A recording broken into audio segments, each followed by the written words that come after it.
Welcome back to the Joy of Medicine. I'm Trey Cashion, and that's Dr. Richard Cashion, or I like to call him Dad. And we got Caleb and the people that are doing the magic that they do back there, and so we're grateful for them. But I thought that, Dad, I think sometimes you've got to put together some practical steps that you can can apply. And I think oftentimes, if you're a doctor, the practical steps are, okay, diagnosis, do this thing. Well, I want to kind of take it back, get out of that realm and say, okay, that is important. But if we're talking about having joy in medicine, are there things that I can do practically, like daily, that help cultivate joy? And it's something that I've noticed recently. I've talked to people, and I've read about people that are politicians or good people, and they're known for writing a lot of thank you notes. They write a lot of thank you for being here, thank you for your gift, thank you for whatever. And so I wrote one to one of my best friends the other day for all that he's done for me. And it made me think of the fact, because I did kind of feel, as I was expressing my gratitude for his friendship and for what he has done for family and everything, I could feel joy welling up. And so I went and looked, and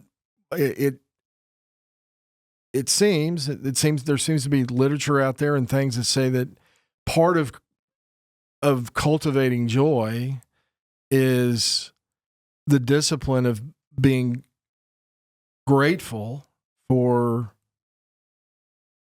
really everything. And in fact, what I have noticed in the practice in medicine, that when people bring up the topic of spirituality, joy of Christ and in their lives and in their practice of medicine, whatever, when patients bring that up, would be my happiest day. Right. I would call home and say, today has been great because Mr. So-and-so was very joyful about talking about his relationship with God and with the practice of medicine related to that. So I think it's universal. Right, and so I went and looked and found there's a guy named Robert Emmons. I don't know his background. He does seem to be Christian from what I can gather, but he's the leading gratitude researcher. He's written a book on gratitude, and he said so. There's some practical. Applying this is not just joy. There's some other practical things that it does. So exercise, for example, is something that we all should do. It's something that helps us relieve stress. Again, it's really exactly the days that I exercise are better days. 100%. Yes. And so it's probably, there's research about releasing endorphins and stuff, things that make you feel better. But in fact, that is. Well, to be a doctor, you have to be disciplined. But I mean, you can't be one without being. I mean, I'm watching my son. I've watched you. And I've watched others. There's a requirement to be disciplined on time, know what you're doing, follow certain. Although there's some wonderful doctors that we know that are never on time. Right. Well, and I guess what you do, what discipline, and sometimes the practice that you have doesn't lend itself. But it's interesting, that person I'm thinking in the back of my mind, and who I'm talking about. Right. Is a joyful experience because he spends so much time and loves each patient. Right. And that's why he's late. That's why he's not late because and as a patient of his, I know that, okay, he's late, but if I have any questions or have any anything that's concerning me or I want him to answer, he's not going to be, I'm sorry, I got to go. I mean, he's going to do it. So it does bother a lot of people, and they tend to leave him. They don't stick around. But the ones that stay, which Stephanie and I both go to him, we always go knowing he may or may not be there on time, but once he walks in the door, he's ours. I mean, and it fully focused on us. God bless him. And I have an actual physician that I recently saw. He's a neurologist because I had some neurologic issues with a horrible disease called giant cell arteritis. But this guy that I go to is exactly the same way. When you go to him, you're going to be spending a lot of time with it, and it's eyeball to eyeball, sitting there listening to him talk to you, and you talk to him. Is an amazing experience. It generates joy and gratitude both. Right. No, I am grateful for him, but what was interesting, bringing up the exercise, is this practice of gratitude, and the research says that it fosters resilience. Well, you got to be resilient, right? I mean, you got to keep getting up every morning, or going from this, or as I recall, coming home for football games and then going back for morning rounds at 10 o'clock at night, right? Right. Yeah, exactly. Yeah. And in fact, for all those years when I was doing procedures and stuff, I would be at the hospital like at 7. Right. So that means I got up at 5 or 6 and never ever thought about it. I loved it so much because of the joy of medicine dealing with those things. Right. And so exercise helps you with that. Yes. Exercise. I'm saying that it looks like gratitude helps. And gratitude is not something that just wells up. It's something that you can do something. Like, I mean, you can go to work out at a gym. There are things you can do to foster gratitude. And that's kind of one of the things. And in addition to resilience, well-being, just like that, just like the exercise, well-being of the person is fostered by gratitude as well. So, that's it. So what is the definition of gratitude? So when I was, and this is my English teacher here going. Well, yeah. So I'm going to give you. So when I wrote the letter to my friend, what happened was I started recounting the recent stuff, like stuff that he had done. He'd cooked dinner, had most of my kids at his house in Dallas, and done all that. So it started off with like, I'm thankful for this past weekend. But then as I started to think, I'm saying, well, I'm thankful for the friendship that your wife and Stephanie and I and you have cultivated over the last 40 years. And then it extended to, I'm grateful for the friendship. And so what happens is like, I think just being grateful for a little bit kind of flows into being grateful for a lot. And in reality, from a Christian perspective, everything we have is gift. If we have a talent, it's because we've received it. Amen. That's right. If we have the means, it's because he's given it to us. Now we participate with that, but if we don't recognize, but it's easy to take for granted your wife, your kids, your friends, and really not be thankful for them, not be grateful for them, not express gratitude either to them or within, when at the same time you're having things that are kind of, well, I hate that about my job, or I don't really like that person I've got to deal with, or whatever, and that tends to kind of consume you. Guess what? Those things are from the devil. Right. I mean, so they do consume you. Right. And so it's one of those things where it's natural, I think. Like if you don't do anything active, it's like if you don't exercise and you don't worry about what you eat and you just let things happen, you're going to end up getting heavier, developing other problems. It's just a natural thing. So on a spiritual level, my contention is if you don't practice gratitude, if you don't have a discipline that says, I need to be grateful, with the end product being joy from a spiritual standpoint, but also with the end product of, it seems to be that there's resilience and well-being and not depression as much, all the lack of burnout being less when you're a grateful person. So there's benefits, but there's also there's that joy. And in fact, what I do is recommended by a lot of spiritual leaders and whatnot. I spend at least an hour a day reading spiritual things, and without that, if I don't do that every day, it's just the day is a terrible day. And there's sometimes things come up. You wake up in the morning, you have the alarm clock, the phone's ringing, everything's Right. going on. You got to go off and do something. If I don't do that, my day's not the same. And on occasions, if I'm lucky, I may spend 2 hours doing it. And that is so emotionally rewarding. Well, the idea that just popped in my head, and nothing that I've done, is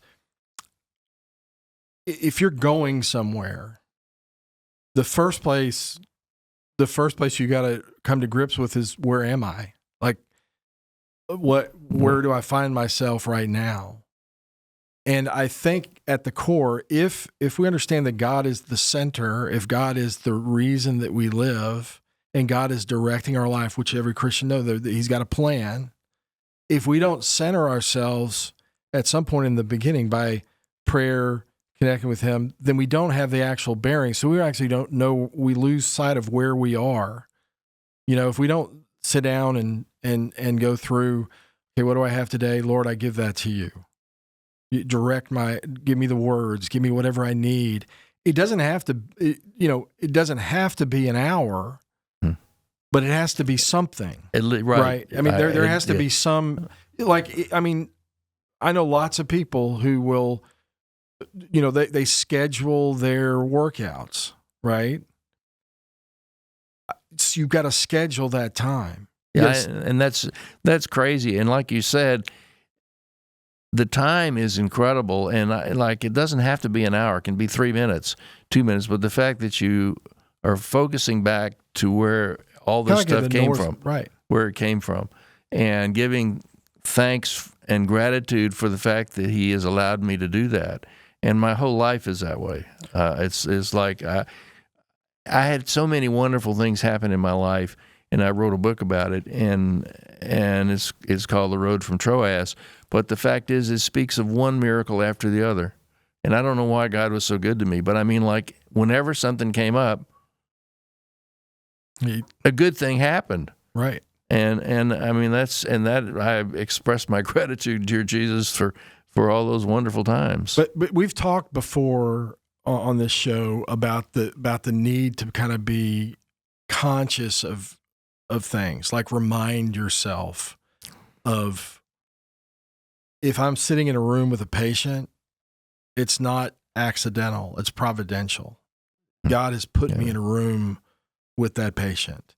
If this is hard, if you have a flat tire and you're God has allowed that to happen, right? So be on the lookout. And there was a guy that just talked about divine appointments, like the people that having that outlook that when things don't go the way that you plan, which happens a lot. My mom famously, your wife, my mother, God rest her soul, but she told us at the beginning, we asked for advice for our oldest son who just turned 30 the day before he was married. It was a scheduled cesarean section, and so we asked her on video, what advice would you give to this new grandchild? And she said, be flexible. And I remember Stephanie asking her, what do you mean by be flexible? And she said, well, have a plan, always have a plan. But when your plan doesn't turn out the way you planned it, which she goes, which is the majority of times, which is going to happen, then pretend like what's happened is exactly what you had planned, because it's planned for you by God. And so there's a perspective that I think is reality first. We don't think it is. We think we control everything. We think we if we do this, and this, that's just what's going to happen.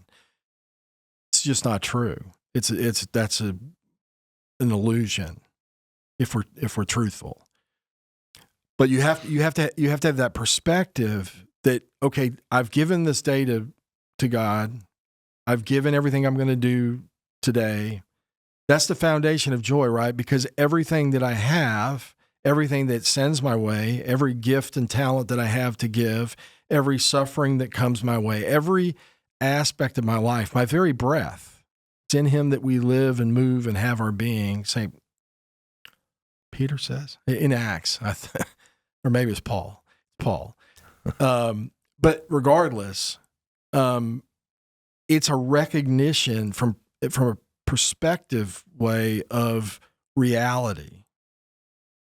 I have these talents, I have these gifts, I have these resources, I have all this stuff. But they're really not mine. They're mine that He's given to me. No matter how hard you've worked, no matter how much you think you've done it, there's nothing that you have that ultimately is not the good. Every good gift comes from God. You had made a comment a little ago as a flashback in my mind, talking about a flat tire coming up. And you probably remember this very well, but I've been very involved with Acts Ministry for about 14 or 15 years. And the very first one we went to, I asked you to come with me. And and on the way, you were driving from College Station up to Bryan. I'm sorry, Temple. not to Bryan, up to where we live now, close to Salado.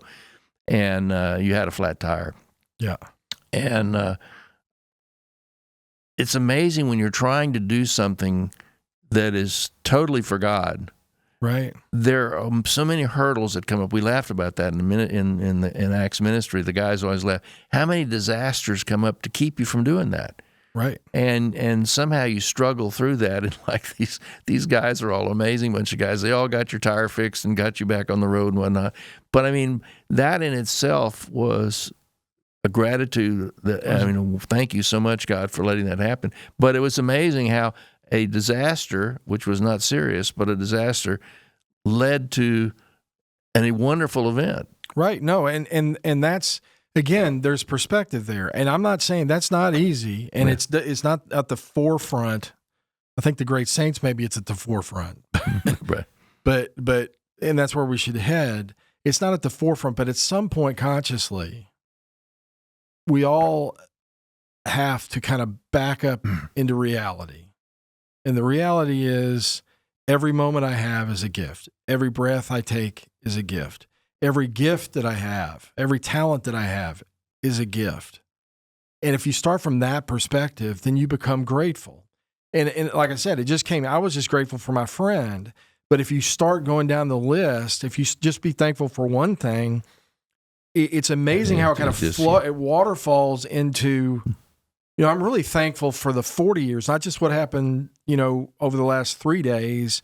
I'm grateful for the 40 years we've been friends. And I think if we translate that into God, to God, to Jesus, the Holy Spirit, to the Holy Trinity, that's the way it is. If we're just thankful for one thing, and you really start doing it, you'll end up. It connects, and you start going down the list, and then you become aware, and then you have your bearings, and then you can go out into the world. And those episodes that, like you're speaking, that come up when unexpectedly, and yet you get through them, is such a wonderful experience when you leave. The joy that I've in my practice is when actually patients bring that up. I love to bring it up, and about the good things that have happened. But when the patient brings it up and says, I'd like to talk about this, or they won't say it in that words, but they express something that they're very grateful for, and you go through there, and I would come home and I would think, wow, what a great day. Right. And I think part of it is just being, recognizing that every encounter is a gift. Every encounter with a person is a gift. even if it's a hard one, it's a gift. There's something that God, and it's just that conscious of going back and saying, Lord, you've put me here. And that's part of the things they talk about to cultivate joy is just a short prayer. Thank you for this person, for this circumstance, for whatever. Now open my eyes that I can see what you have for me in this moment. What do I need to receive from you? And then what, because of the gift you've given me, do I need to give to that person across from me? I'm going to give a few scriptures that you can go back and ponder on real quick, because what we want to do is give some practical applications to cultivate this. At the forefront is beginning with prayer and kind of a getting your bearings. I would highly encourage that you at least 5-10 minutes. If you can do 30, great. But don't ever start a day without recognizing where you are, who you are in relationship with the Lord, and then entrust the day to Him and say, Lord, give me the grace. Because sometimes it's going to get crazy and you may not think of it, but God will honor that beginning of the day. And in fact, which Grayson will learn as a doctor in training, almost all your days begin with a disaster. Right. And so you have to make sure, and like, St. Paul's talking about pray continuously. And that's why I one of the short, brief prayers I forget to say is, I have a guardian angel, which you can read about. But anyway, Max, I just say, Max, guard and protect me today. Help me do the things that God wants me to do, period. And then I'm out of there. Right. And sometimes you're so busy, you can't do that. That's right. But I think the scriptures, there's a few that are worth 1 Thessalonians, tongue twister, 1 Thessalonians 5:16-18, paraphrased. I'm not going to read all of that. Rejoice always, pray without ceasing, and give thanks in all circumstances. You'll hear that sound. Give thanks in all circumstances. Philippians 4:6-7. It says, "Do not be anxious. With thanksgiving, present your requests to God." And again, why are you not anxious? Because whatever's happening, God is allowing, and so be thankful for that. So with thanksgiving, present your requests to God. So those go together, to request and to thanksgiving. And then Psalm 107:1, give thanks to the Lord, for He is good. His love endures forever, which again points us back to He's good and He loves us. So give thanks for that. And so those are foundational, I think, from a standpoint. If all you did in the morning was pray over those 3 verses or just one of them, that would get your bearings. You're kind of your North Star. But the reality is, and it came over and over in things I was looking at, gratitude is a discipline. It is just like a discipline of working out regularly. It's a discipline that you do. So it's a virtue. It's something that it's a habit to do that.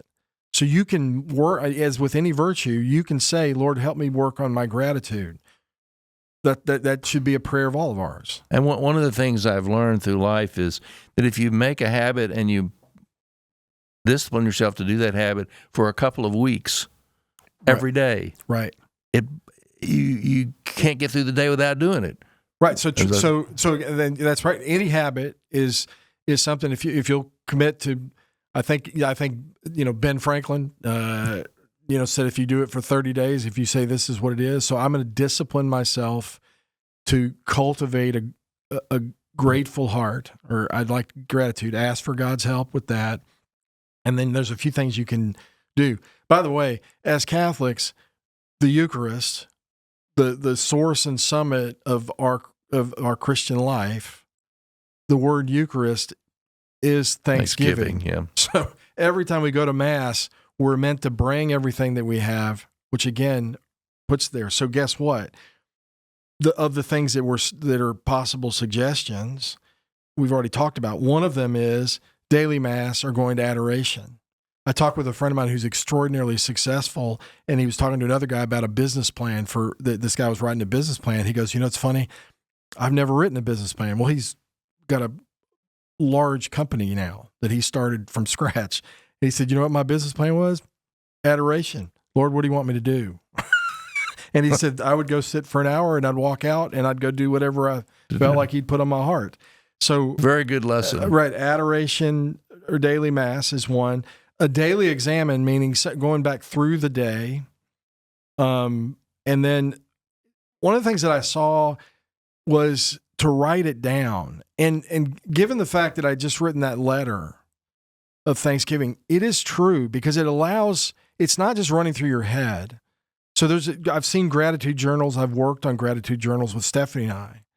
And to write it down gives you time to think because you have to write it. And in fact, that the reason in writing the book, I was so thankful for the things God had done for me that in writing it down, and it's crazy, I'm a very poor typist, so everything was cursive. Right. And I actually have a pretty good cursive handwriting. Very good cursive handwriting for a doctor, for sure. And so everything that was in that book was all written out cursive, thinking about it, and many times written 3 or 4 times. Because what I have found, actually studying in medical school and stuff, that if I write it down, the fact of writing it and making the letters and understanding what I just wrote makes you remember it.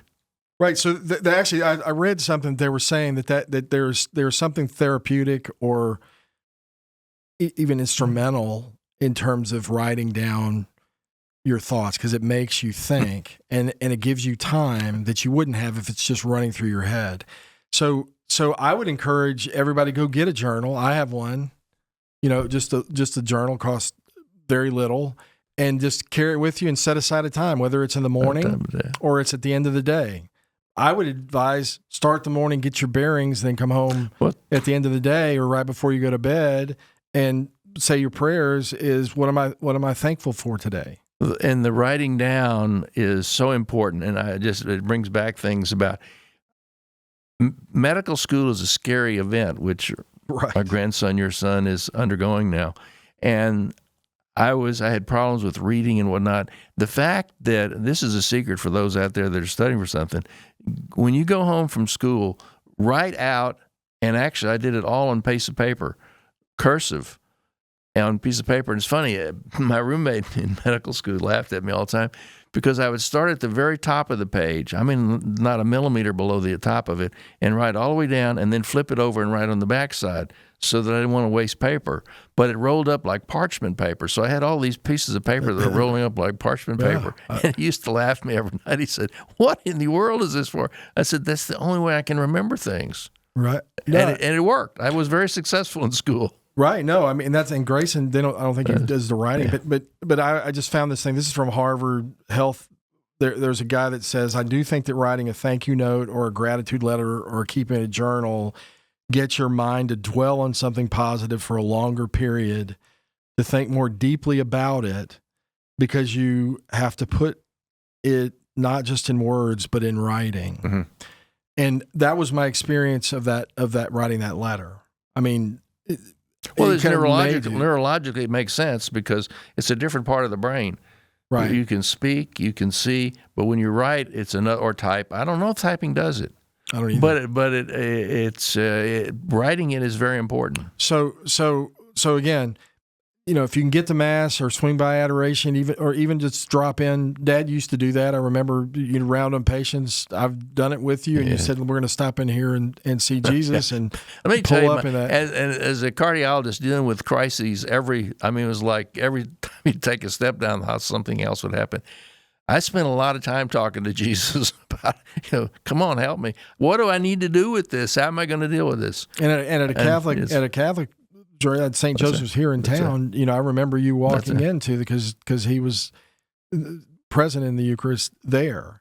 And so do that, even if it's 5 minutes. Prayer is just a glance towards heaven, St. Therese of Lisieux would say.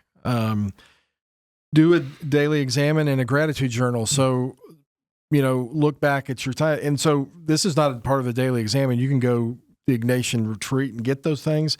But here are just a few things to evoke gratitude. Some questions. Again, this is from Harvard Publishing. It says, what happened today that was good? What was a good thing that happened today? What am I taking for granted that I ought to be thankful for? And again, that writing that down helps you remember that. which people in my life am I grateful for? What is the last book I read or show I watched or post I looked at that I really appreciated, and why? I mean, these are just things that are prompts that you could do. What am I looking forward to this week or this month or this year that I'm thankful for the opportunity of working toward, and why? What is the kindest thing that somebody said to me today? Those are just prompts, but that's, if you can't think of it yourself, do something to cultivate the gratitude. And what you were saying is so important, that reading is become a big, and retirement. The only thing I would say really great about retirement is I've had a lot of time to read. Right. I probably read 5 books in my 55 years of practicing medicine, because I was so busy doing things and keeping up with medicine, reading all the stuff I needed to read for medicine. I retired 4 years ago. I've probably read 50 books in the 4 years. That's awesome. And most of them are spiritual. Right. And so I would say, and getting back to what you were just saying, I'm reading a book right now, Teresa Avila, The Internal Castle. Right. Castle. Right. That is an incredible book. And the point is, that spirituality helps you in your daily life. It changes your whole attitude. Listen to somebody like that. Right. So read. All we're saying is, cultivating gratitude is something that you can work on. And just like you'd work on your waistline or your health, you need to make time, and start with 10 minutes if you don't have it in your day. But like you said, if you'll do 10 minutes every day for 30 days or for 2 weeks, it becomes part of your life. It'll be something that you want to do it. So we encourage you to do that, to cultivate gratitude, and that will help experience. And I'm going to end with this, because I think that this is it. St. Gianna Mola, I think that's how she said. She's a saint, Catholic Church, pediatrician, Italian, who gave up her life for her child to live. They were telling her to abort her baby, as I understand it, and she said, "I'm not going to do that." And so she died as a result, but the child lived. So she's a saint, but she suffered greatly. She was a doctor, a pediatrician. And she had this to say, which I think wraps up everything. The secret of happiness, and I would say joy, is to live moment by moment and to thank God for all that He, in His goodness, sends us day to day. I think that wraps up exactly what we talked about, right? Be thankful moment by moment, and then be smart enough to go sit down and write down what you're thankful for, the things that you were thankful for during the day. Hopefully this helps. We get a little scripture, little practical advice. Go out and cultivate gratitude that you might experience joy in your practice of medicine. And so thanks for listening. We'll see you later, and God bless. God bless.